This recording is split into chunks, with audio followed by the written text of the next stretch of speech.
alors que la douceur et la grisaille enveloppent la ville de Tomsk en Sibérie. Alexeï Navalny ne sait pas que dans quelques heures, il va tomber foudroyé par le poison le plus dangereux du monde. À 44 ans, l'ancien avocat est devenu la bête noire de Vladimir Poutine. Depuis quelques années, il dénonce avec un bagout très personnel la corruption du pouvoir, s'en prend au chef du Kremlin et aux élus locaux. Ce que je vois là, c'est la capitale des étudiants de Russie. Mais si tu regardes avec des lunettes spéciales, alors tu verras que toute la ville est gangrénée par la corruption. Avec des effets spéciaux à l'intention des jeunes, il va poster cette vidéo sur les réseaux sociaux. Le seul moyen qu'il a de se faire entendre, puisqu'il est interdit d'élection et qu'il ne peut pas faire campagne.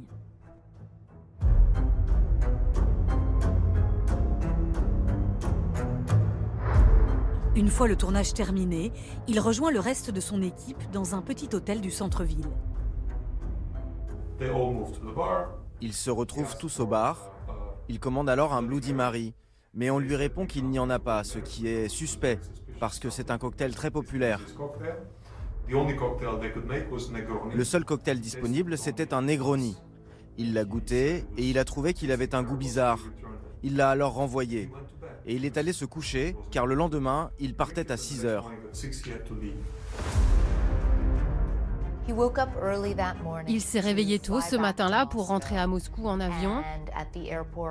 Et à l'aéroport, aucun problème, il se sentait bien, il a pris un thé. Il n'y avait rien qui aurait pu laisser présager ce qui allait se passer.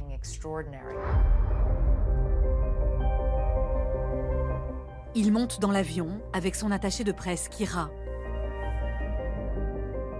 Il sait qu'il a 4h30 de vol avant d'arriver jusqu'à Moscou.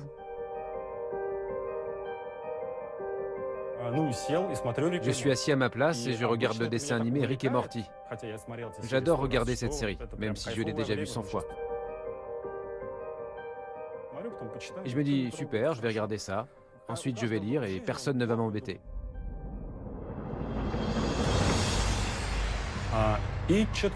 Au bout de 20 minutes, je n'arrive plus à m'intéresser à ce que je regarde.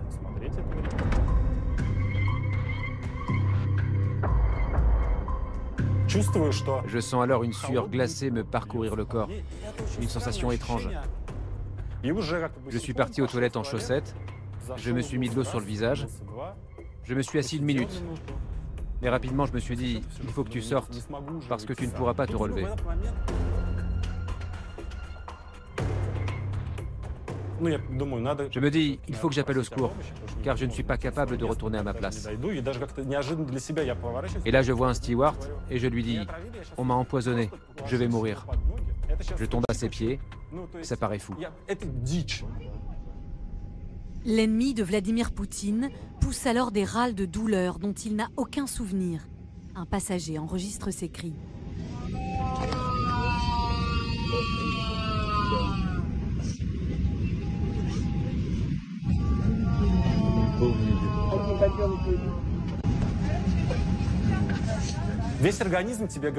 À ce moment-là, tout mon corps me dit, Alexeï, il est temps de dire adieu.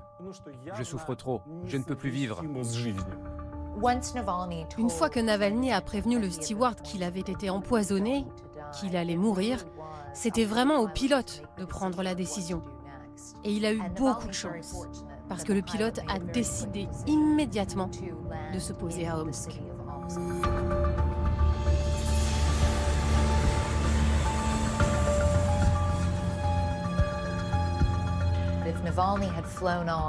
Si Navalny était resté 3 heures de plus dans l'avion, il serait mort.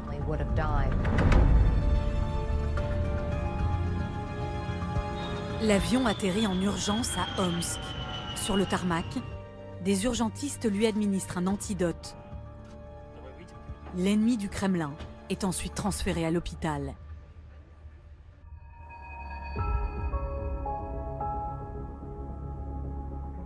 Il est entre la vie et la mort dans une des chambres vétustes de cette clinique. Malgré tout, Moscou affirme catégoriquement que l'opposant n'a pas été empoisonné. Les médecins ont reçu des mises en garde. Ils ne devaient surtout pas mentionner qu'il pouvait s'agir d'un empoisonnement. De toutes les analyses qui ont été faites, il n'y a aucune trace de poison.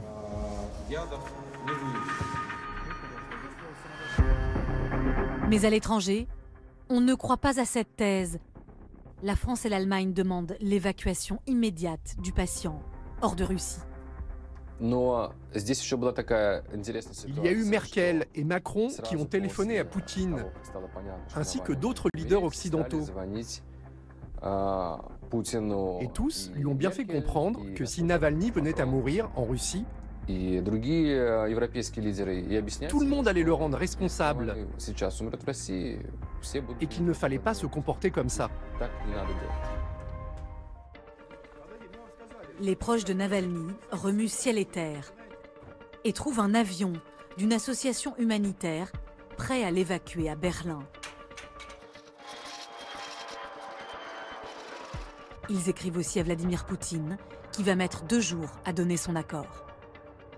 Il a repoussé l'évacuation pendant 40 heures, puis il a finalement donné l'autorisation, parce qu'alors ils étaient quasiment sûrs qu'il n'y aurait plus aucune trace du poison.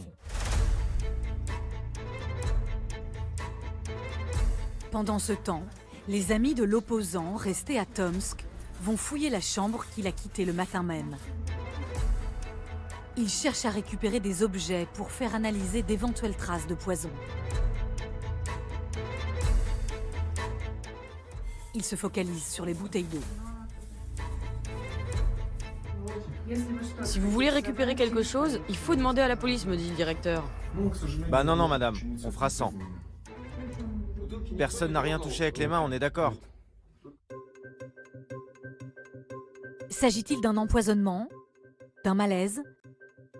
Des prélèvements ont lieu sur le corps de Navalny alors qu'il vient d'arriver à Berlin, toujours dans le coma.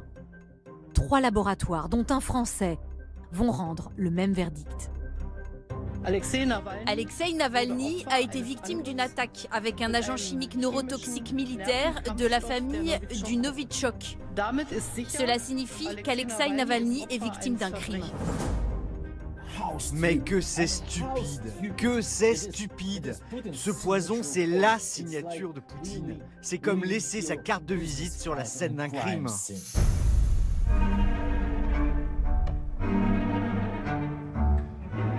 Le Novichok est une arme chimique, la plus puissante jamais conçue, 10 fois plus létale que le gaz sarin. Fabriqué par l'Union soviétique à partir des années 70, ce poison est incolore et d'après les chercheurs, se présente sous forme liquide. Il peut donc être mélangé à de la nourriture ou aspergé sur des vêtements. Le Novichok est un agent innervant. Il agit sur le système nerveux. Il le pousse à son extrême limite et ce qui se passe alors, c'est que l'organisme se met hors circuit. Les effets ne sont pas immédiats. Et si c'est bien dosé, cela peut prendre plusieurs heures avant d'agir. Ce qui veut dire que les empoisonneurs peuvent être déjà loin. Après 3 semaines de coma, alors que les médecins n'étaient pas très optimistes, Alexei Navalny se réveille subitement. Le survivant au Novichok raconte alors une expérience effrayante. Les hallucinations dans mon cas, c'était pas des éléphants roses ou des lapins qui parlent. C'était une torture. À l'hôpital de la Charité de Berlin, ses 2 enfants et sa femme Yulia viennent le voir tous les jours.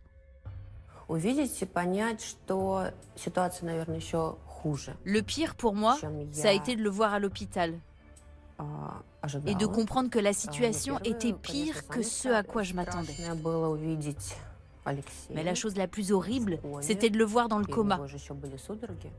Il avait des convulsions, il s'arc-boutait, comme dans le film Alien. Poutine ne s'attendait pas à ce scénario. Il ne s'attendait pas à ce que Navalny survive, à ce qu'on découvre que c'était du Novichok. Ça devait passer pour une crise cardiaque. Qui se cache derrière l'empoisonnement de l'opposant? Cet homme a retrouvé les assassins de Navalny. Il vit aujourd'hui en Autriche, sous protection. Avec son équipe de Bellingcat, un site d'investigation, il lui aura fallu seulement 2 mois pour identifier l'équipe de tueurs présumés. Il commence d'abord par localiser l'endroit où est fabriqué le poison. Notre enquête nous a menés à Moscou, dans un institut qui prétend produire des additifs pour boissons énergisantes. Mais ce que nous avons découvert, c'est que tous les scientifiques qui travaillent dans cet institut viennent d'un centre militaire qui avant fabriquait du poison et des armes chimiques, dont le Novichok.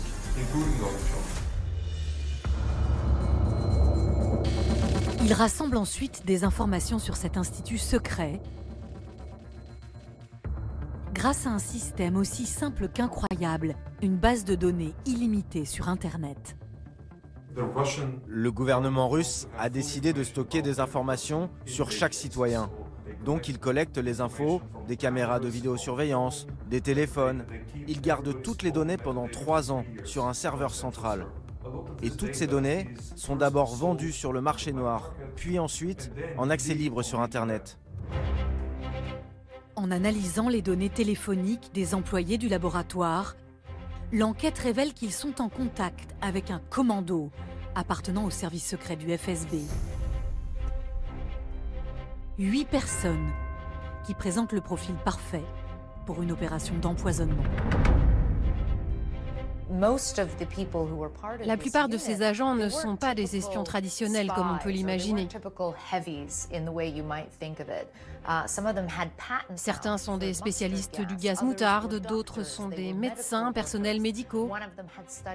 L'un est diplômé de l'Académie de la défense chimique. Donc ils ont des connaissances très spécifiques et pointues qui font d'eux des candidats parfaits pour ce type de travail.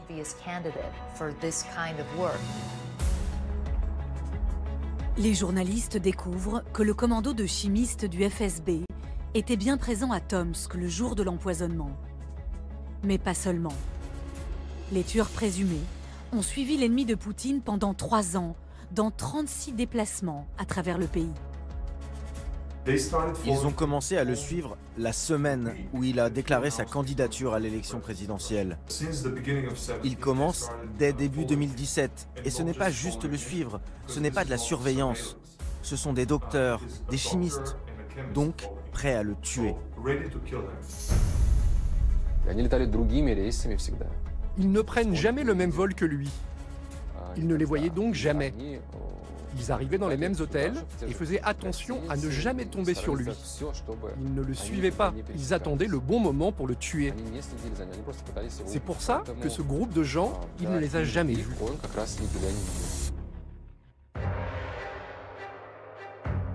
Pourquoi l'avoir suivi si longtemps? Avait-il déjà été visé avant cet été 2020? 1 an avant, l'ennemi de Poutine, alors emprisonné pour 1 mois en Russie, avait souffert étrangement d'abcès sur le cou, le dos et le torse. En 2017, il avait été aspergé d'un antiseptique vert. Je voulais vous dire, peut-être qu'au Kremlin on pensait que je n'allais pas pouvoir m'exprimer avec le visage vert, mais au contraire, je peux le faire. Enfin, quelques semaines avant l'affaire de Tomsk, lors d'un séjour à Kaliningrad, sa femme Yulia avait été victime d'un malaise semblable aux effets du Novichok. Le commando s'était-il alors trompé de cible? Il faut un dosage précis, minimum pour tuer quelqu'un. C'est pour ça qu'ils ont échoué plusieurs fois. Si tu mets trop peu de poison, la personne ne s'en rend même pas compte. Parce qu'alors 10% des neuroconnecteurs fonctionnent encore. Et ça suffit à maintenir en vie.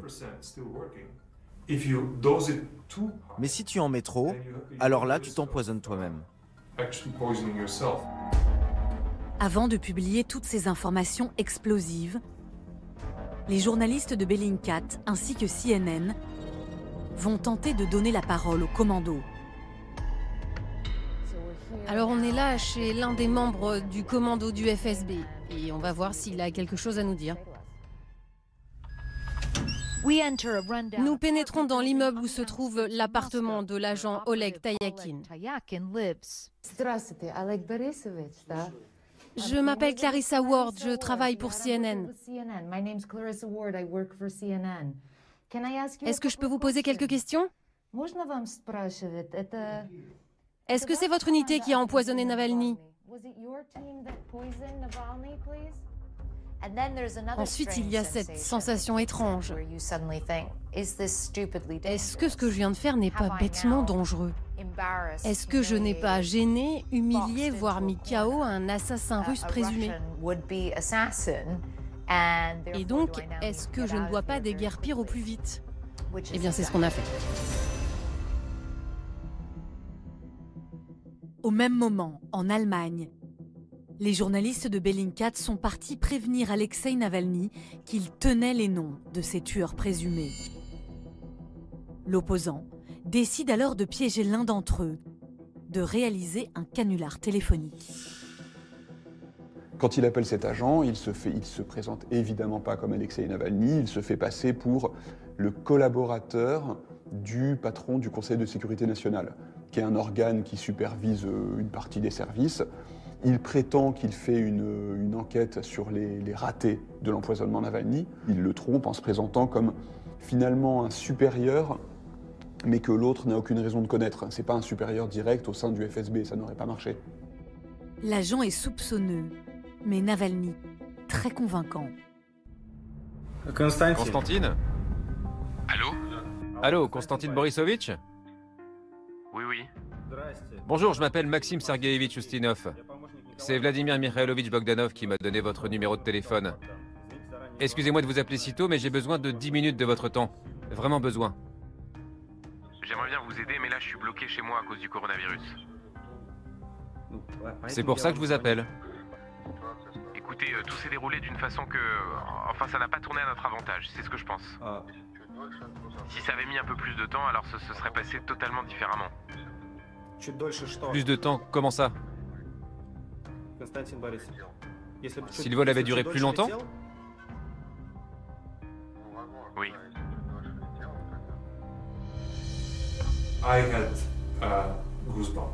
J'en avais la chair de poule. C'était incroyable. Pour la première fois de ma vie, j'entendais des assassins décrire comment leur meurtre avait échoué à cause des gentils. Navalny cherche à savoir où le poison a été mis.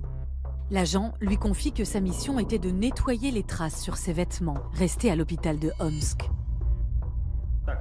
Quelle procédure avez-vous suivie? Qu'avez-vous fait avec ces vêtements? On a lavé, traité avec une solution pour que... Comment dire? On a traité pour qu'il n'y ait pas de traces. Rien de ce genre. Dites-moi, sur quel vêtement vous avez insisté?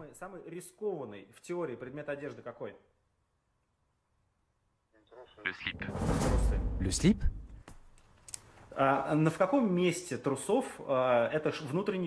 Sur quelle partie du slip? La partie intérieure ou extérieure? On a travaillé sur la partie intérieure, c'est cette partie-là qui a été traitée. L'entrejambe, si vous préférez, le long des coutures.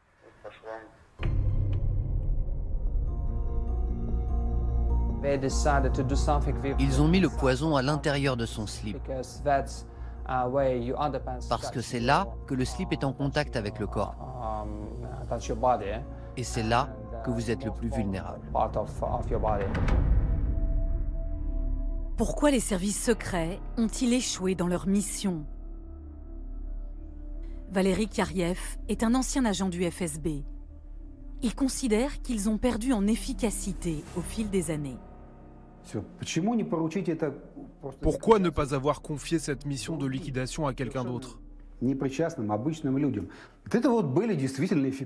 Quand c'était les Tchétchènes qui s'en chargeaient, ça c'était des gens qui savaient opérer. Puis quand on les arrêtait, ils disaient avoir été motivés par une haine personnelle, et point final. En somme, il y a de quoi se questionner quant au professionnalisme de nos services spéciaux. Aujourd'hui, aucune enquête n'est en cours en Russie. Les services secrets ont-ils pu agir sans le feu vert du président? Il y a un tel degré de paranoïa au Kremlin qu'ils pensent que quelqu'un pourrait essayer d'empoisonner Poutine, faire un coup d'État. Donc pour avoir accès au poison, il faut impérativement la signature des services de protection rapprochés de Poutine. Personne ne peut avoir accès au Novichok sans l'aval du Kremlin. Ce n'est pas possible. Après 149 jours de convalescence en Allemagne, Alexeï Navalny a pris la décision de rentrer à Moscou, malgré les risques. Ils veulent m'arrêter. Ce n'est pas possible. Je ne suis coupable de rien. Il n'y a eu aucune hésitation de sa part. Parce que, comme il le dit, il ne fera pas ce cadeau à Poutine de rester à l'étranger, de devenir politiquement illégitime en Russie. Il est arrêté immédiatement à son arrivée à l'aéroport.